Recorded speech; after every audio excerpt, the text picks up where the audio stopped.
Blackwater. Tomo 1. La riada. Capítulo 2. Las aguas vuelven a su cauce. James Caskey, tío de Oscar y cuñado de Mary Love, era un hombre tranquilo, sensible y detallista, a quien los problemas asaltaban con facilidad y no abandonaban sino de mala gana. Era delgado, huesudo decían algunos, apacible y tirando a acomodado, al menos para los estándares de un pueblo de un condado pobre, en un estado humilde. Estaba infelizmente casado, pero su esposa, Genevieve, para alivio de Perdido, pasaba la mayor parte del tiempo en Nashville con una hermana casada. James tenía una hija de 6 años llamada Grace, pero aún con esposa e hija lo acompañaba la reputación de estar marcado por el sello de la feminidad. Vivía en una casa que su padre había construido en 1865 y se trataba de la primera casa importante levantada en Perdido. Aunque para los estándares de la época era más bien modesta, apenas 2 salones, un comedor y 3 dormitorios, todo ello en la misma planta. La cocina, originalmente una construcción independiente, se había anexado a la casa a través de una ala que contenía también una habitación infantil, una sala de costura y 2 baños. Aunque era una casa hecha a la antigua con techos altos, grandes habitaciones cuadradas, chimeneas de ladrillo y revestimientos de madera oscura, la madre de James había tenido buen gusto y el lugar estaba bien amueblado. Pero ahora James no sabía qué quería en la casa. Después de 7 días sumergida bajo los fangosos aguas del río, cuando Bray lo llevó a remo por el pueblo, James solo logró identificar el lugar donde se encontraba su casa guiándose por la casa de Sister, que estaba al lado y que tenía 2 pisos, y por la chimenea de ladrillo de la cocina, que era más alta que las de los salones. En realidad, James no había pensado demasiado en el contenido de la casa, aunque adoraba cada uno de los muebles y pertenencias de su madre. No solo podía pensar en el aserradero, cuyas pérdidas, ya fueran definitivas o solo temporales, supondría un verdadero problema para toda la comunidad. El aserradero de los Caskey, propiedad de James y Mary Love, y que dirigían conjuntamente James y Oscar, el hijo de Mary Love, daba trabajo a 330 de los 9 hombres y 22 mujeres, blancos y de color, con edades que iban desde los 7 hasta los 80 años, ambas franjas representadas por un bisnieto y un tatarabuelo que estampaban el trébol de los Caskeys en los tablones de la más calidad que producía la empresa. Los del nogal pecano, roble, ciprés y cedro.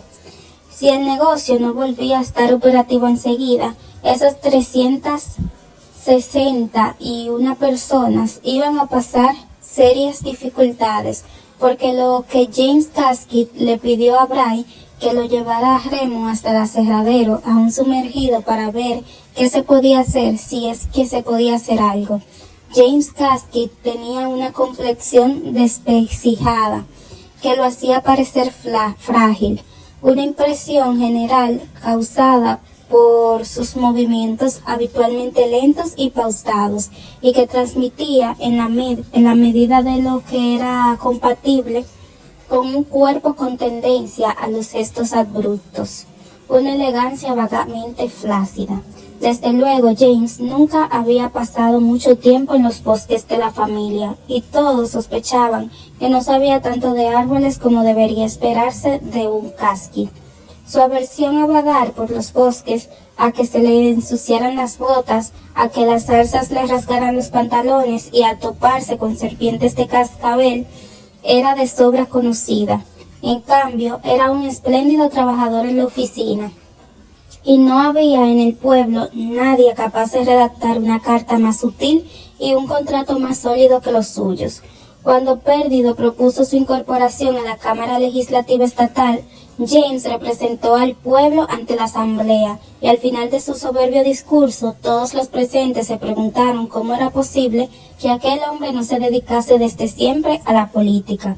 Cuando finalmente James pudo echar un vistazo al aserradero, constató que los almacenes de los Casket se encontraban en unas condiciones deplorables. Incluso los edificios que estaban cerrados habían quedado arruinados, pues el agua había empapado la madera, que se había doblado y deformado. La mercancía que tenía almacenada en los cobertizos abiertos se habían alejado flotando hasta Dios sabe dónde. Todo parecía indicar que habían perdido la existencia al completo. Las oficinas también habían quedado destrozadas, pero James había tenido la sensatez de cargar todos los documentos recientes a los 2 carros y trasladarlos a un terreno más elevado.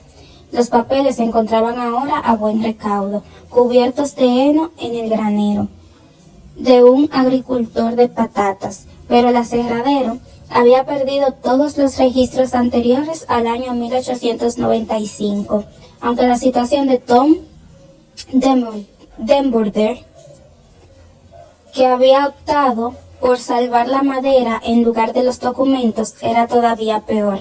La madera se había perdido de todos modos, ya que la riada había arrastrado también el granero donde estaba almacenada, y además no conservaba ningún registro de las facturas pendientes ni de los pedidos futuros, ni siquiera de las direcciones de sus mejores clientes del norte.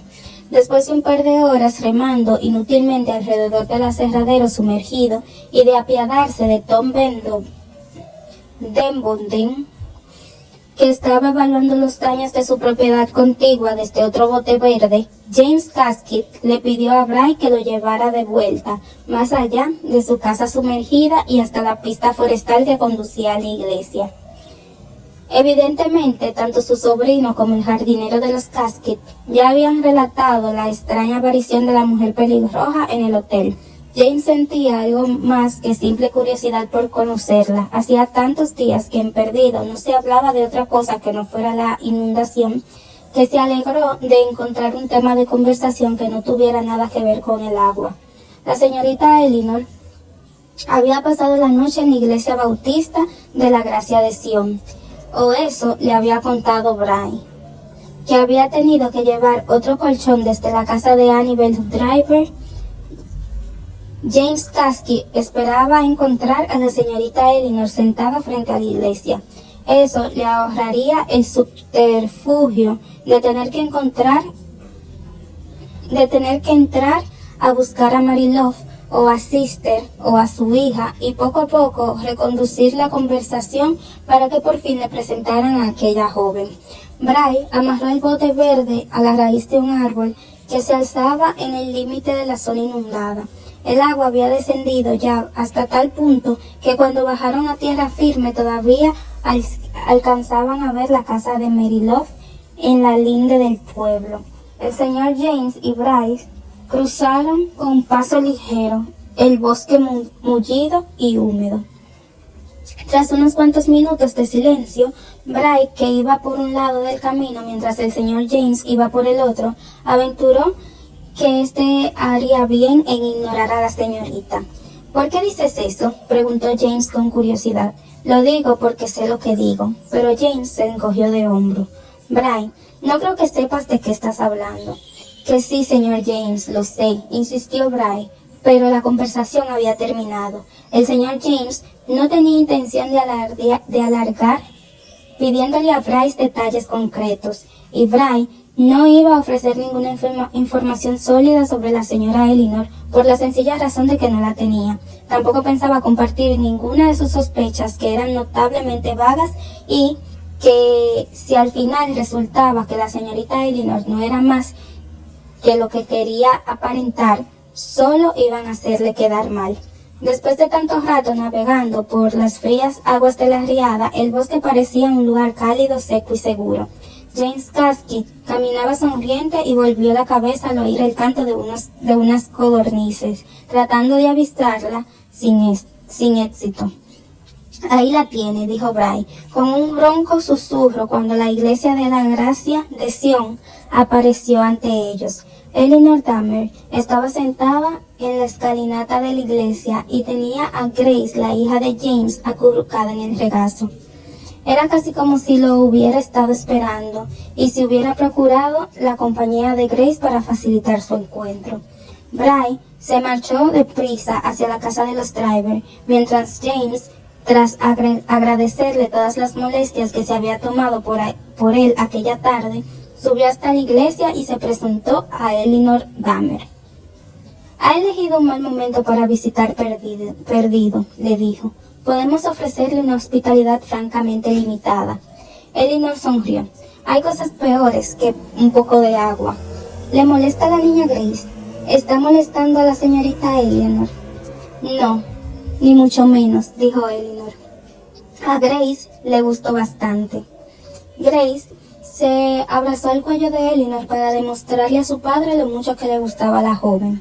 Oscar me ha contado que perdió todo su dinero en la riada. Pues sí, lo llevaba en la maleta, junto con mis certificados y diplomas. Es una verdadera lástima. Culpa de Bray. Por lo menos, podremos comprarle un billete para Human Beer de vuelta a Montgomery. Montgomery no es de donde viene. Estudié allí, en Huntingdon College, pero en realidad soy de Wade, en el condado de Fayette. Pues de vuelta a Wade entonces, dijo James con una sonrisa. ¿Y Grace? ¿No quiere saludar a papá? Añadió abriendo los brazos con un gesto brusco, como un niño haciendo gimnasia. No, gritó Grace aferrándose aún más a Elinor. Me da la impresión de que usted cree que alguien me espera en algún sitio, dijo Elinor por encima del hombro de Grace. En Wade, ¿no? Mi familia era de allí, sí, pero ya han muerto todos, dijo Elinor Dahmer, abrazando a la niña con más fuerza. Lo siento, ¿y qué piensa hacer entonces?, preguntó solicitamente James. Vine Perdido porque oí que había una plaza en la escuela. Si es así, entonces me quedaré a ejercer de maestra. ¿Sabes a quién deberías preguntárselo, no?, dijo Grace desde dentro de aquellos brazos que la rodeaban. ¿A quién debería preguntárselo, Grace?, dijo James. A ti, exclamó la niña, que acto seguido se volvió hacia Elinor. Papá es el jefe del consejo escolar. Así es, dijo James. O sea que debería preguntármelo a mí. Pues eso es lo que haré. He oído que había una vacante. No la había, dijo James, por lo menos antes de la riada. ¿Qué quiere decir? Edna McGee era la maestra de cuarto. Creo que llevaba ya 6 años dando clase a cuarto curso, pero antenoche me dijo que ella y Beer se iban a ir del pueblo, que no piensan esperar a que la próxima inundación nos arrastre a todos hasta Pensacola, sentados en un sillón. Así que si Edna y Beer se van del pueblo, no tenemos a nadie para las clases de cuarto. Me tienen a mí, dijo Elinor. Estaría encantada de ser la maestra de cuarto, pero le recuerdo, señor Kasky, que he perdido todos mis certificados y mi diploma. Bueno, dijo James con una sonrisa, pero eso fue culpa nuestra, ¿no? No es así, Grace. Grace asintió vigorosamente con la cabeza y se abrazó al cuello de Elinor. James se quedó 1 hora más en la iglesia, habló un momento con Mary Love sobre el estado del asadero, pero sobre todo estuvo conversando largo y tendido y congeniando, sin duda, con la señorita Elinor, que no soltaba a la pobre Grace. Jamás. James solo se despidió de ella, con bastante reticencia. Cuando Tom y Henry Tour enviaron a un hombre a buscarlo, los propietarios de los 3 aserraderos tenían que ponerse de acuerdo en los siguientes pasos a seguir. Mary Love le dijo a Sister que era un verdadero escándalo que cuando por fin se había marchado, James dejara a su hija al cuidado de aquella pelirroja desconocida, más aún teniendo en cuenta que tanto su cuñada como su sobrina estaban disponibles. Pero fíjate en Grace, mamá, dijo Sister. No deja que a la señorita Elinor, ni al sol ni a la sombra. La señorita Elinor ha encontrado a una amiga para toda la vida.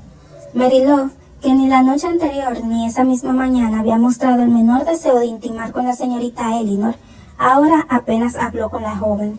Y tampoco habría permitido que Sister lo hiciera si el deseo de obtener información concreta sobre sus antecedentes e intenciones no hubiera sido de una relevancia abrumadora.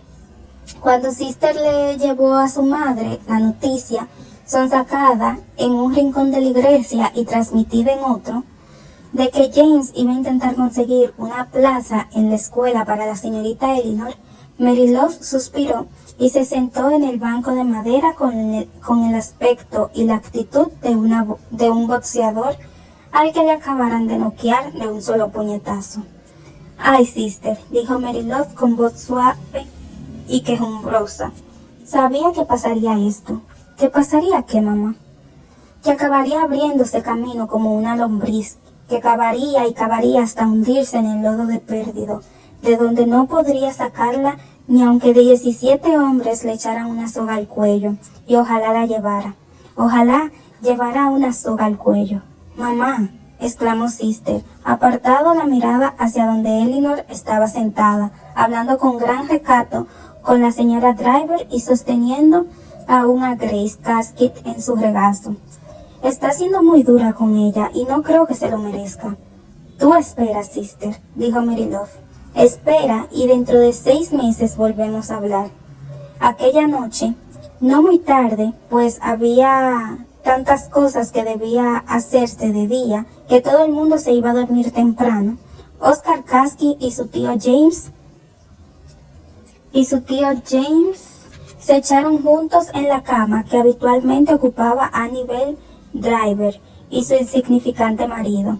La casa de los Driver estaba atestada de hombres de color y blancos, algunos muy acomodados y otros muy pobres, algunos muy viejos y otros bastante jóvenes, aunque los niños se habían instalado con sus madres en la iglesia, de modo que había colchones y ronquidos a mansalva en todas las habitaciones. 2 de los hijos de la señorita Driver estaban dormidos en el suelo a los pies de la cama de sus padres, respirando ruidosamente por la boca, de modo que cuando Oscar se incorporó sobre el codo para hablar con su tío, lo hizo entre susurros.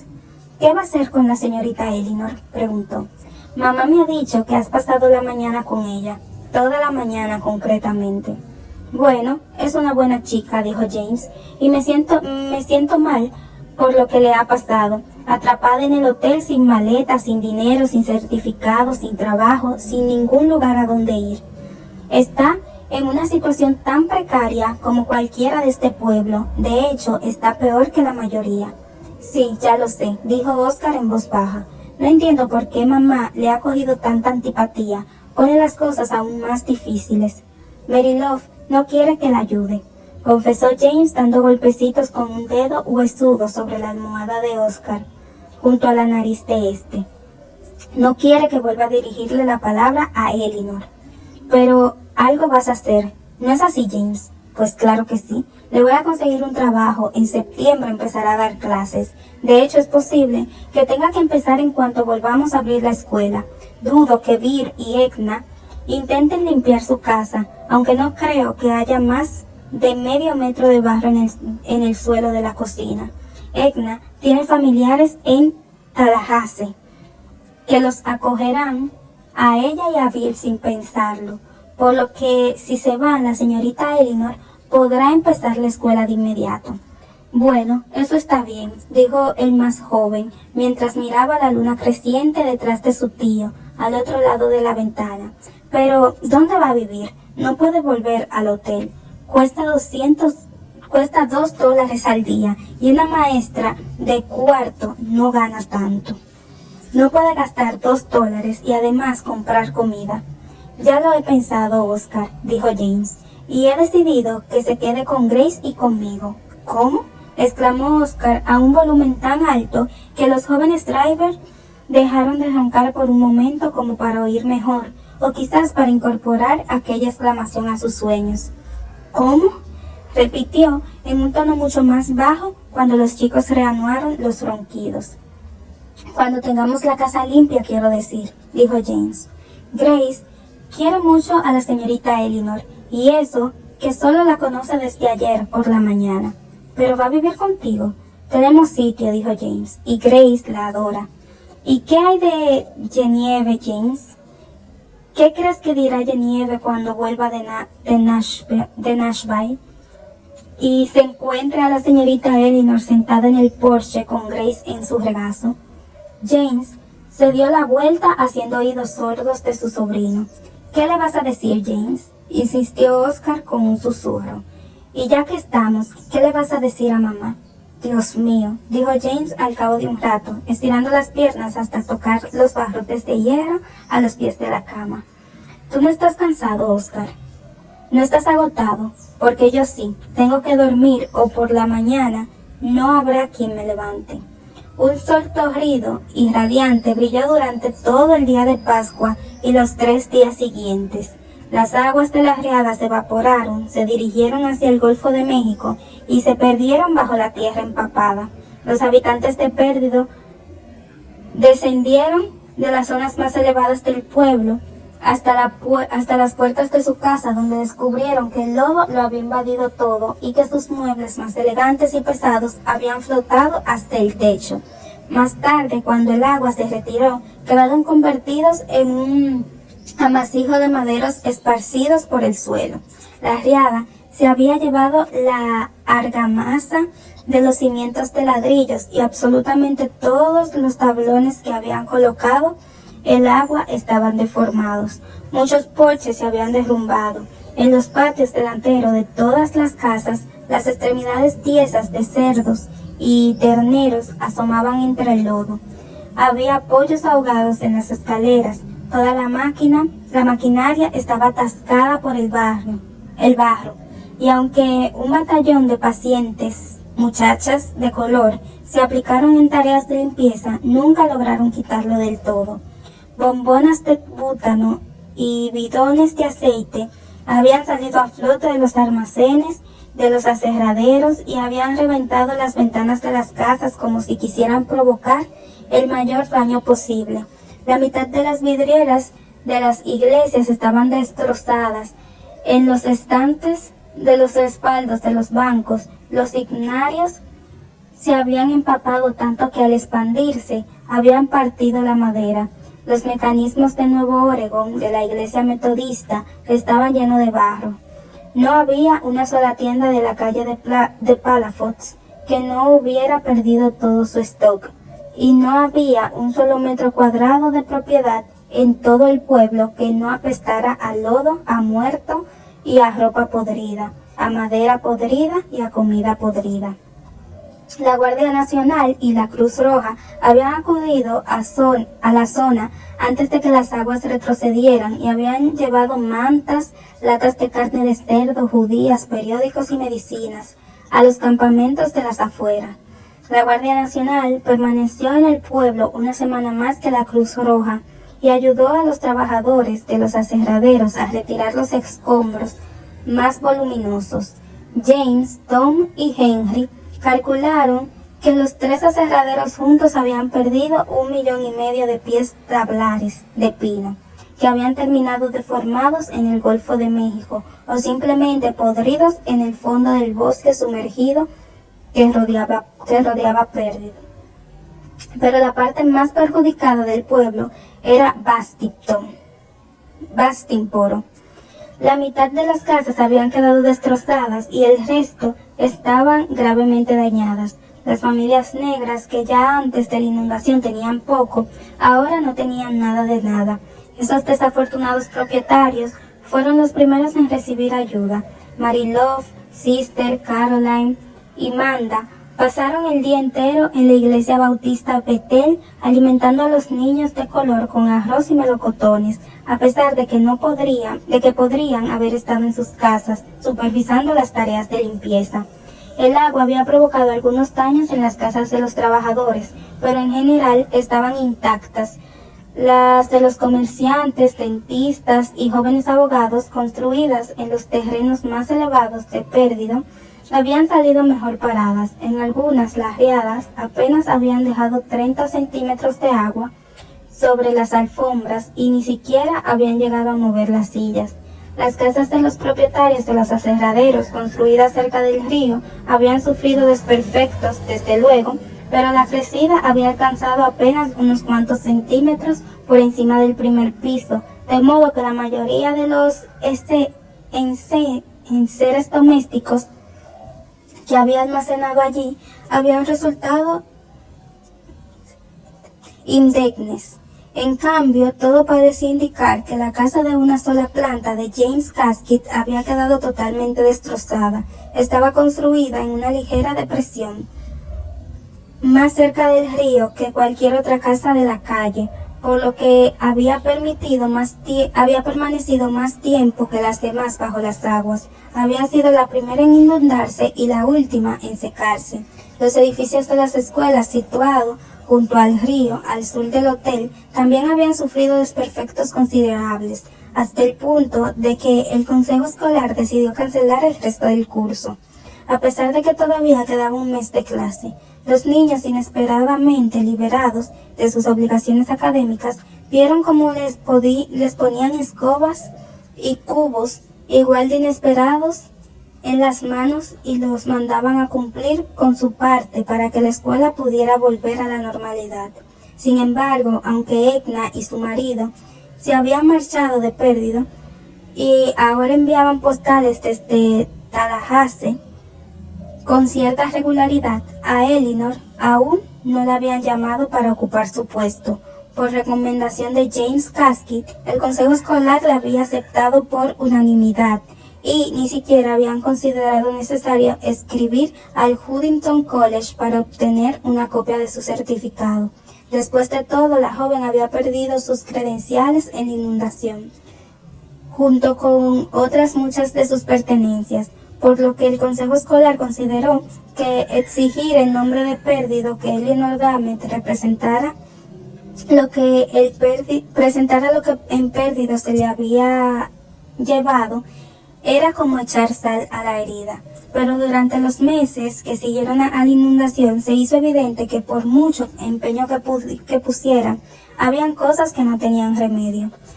Lavar las latas de comida bajo el agua del grifo, por ejemplo, no protegía del todo contra el botulismo, o así se lo había advertido la Cruz Roja. De modo que fue necesario deshacerse de todas las existencias de las dos tiendas de comestible y de la tienda de alimentos selectos, justo en un momento en el que la comida no abundaba como de costumbre. Trasladaron enormes montones de madera deformada procedentes de los 3 astileros hasta el pantano de Cypress, situado 8 kilómetros al noreste del Perdido, donde nacía el río Blackwater, y la dejaron allí para que se pudriera y no estorbara. Aunque el otoño siguiente descubrieron que alguien se había dedicado a arrastrar laboriosamente muchos de esos troncos de vuelta a Perdido para reconstruir Baptistboro, cuyas casas, por efecto de las tablas combadas, parecían más torcidas que nunca. Hubo que retirar unas cuantas alfombras buenas porque era imposible limpiar las manchas de lodo.